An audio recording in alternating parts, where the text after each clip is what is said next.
Welcome back. We know you have questions as the number of cases of the coronavirus climb in the U.S. We asked you to submit those questions on our website because we want to find out the answers to as many as we can. Joining us live in the studio today is Dr. Christie Alexander with the FSU College of Medicine. Christie, thank you for being here. We're going to try to get through as many of these as possible. So our first question from our viewer is a person who has this virus but isn't showing any symptoms still able to transmit it to other people? Yes, thank you for having me. First and foremost, I have to say that there is a lot that we still don't know about this virus. It's very, very important that we are checking in with the CDC's website on a regular basis. They're going to have up-to-the-minute information about what's going on. That said, to answer that question, yes, the simple answer is yes. You can be completely asymptomatic and be transmitting the virus. Like other viruses, it can take a couple of days to start developing symptoms, like the flu, for example. So as you're starting to get sick, you may not feel so bad, but could be shedding the virus. Wow. And you mentioned the flu, and as we're hearing about the coronavirus and some of these symptoms, they sound very familiar. So how are they able to differentiate between what could be the coronavirus or just the cold or a flu? Very good question. So yes, they all look very similar, right? A cold, less severe. You might have some sniffles, cough. You might feel a little run down, but you're probably not going to have a high-grade fever. With the flu, though, you will have a fever. You're going to have body aches, night sweats, chills. You're going to not feel well. And so you're going to have these symptoms. And with coronavirus, the overlap is that with corona, you have fever, cough, and shortness of breath, difficulty breathing. So it's going to be hard to tell the difference sometimes, whether it's the flu, whether it's a cold, with the exception of that fever. And I should add that a fever is anything above 100.4 degrees. So below that, it's not going to constitute as such, which is important in regards to having a thermometer on hand so you can be checking these things if you feel sick. Okay, some good advice there. Another viewer wants to know, can you get the virus by touching things like a doorknob, money handled by an infected person, or even mail or packages that have been shipped from China?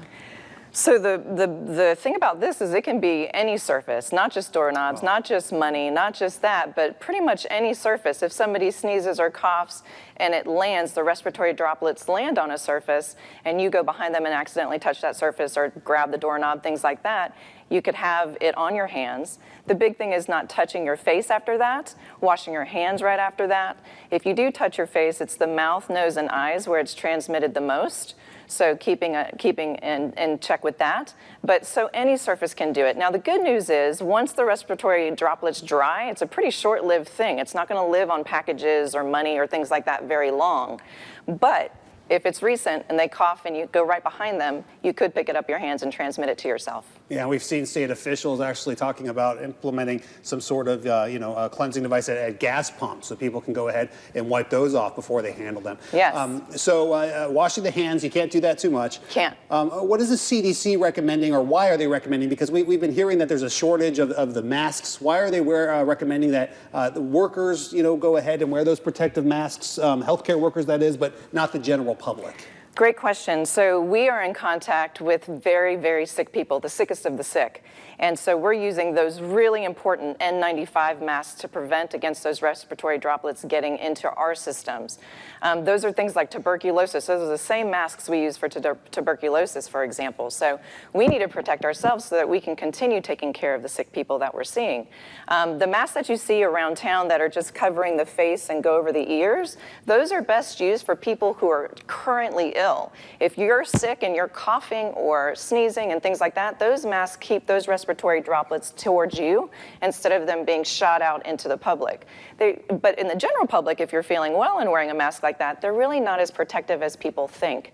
So it's not protecting you if you're well from getting sick as much as it's protecting somebody who's sick from transmitting it and somebody who's taking care of the sick to wear the mightier masks to keep us from getting sick.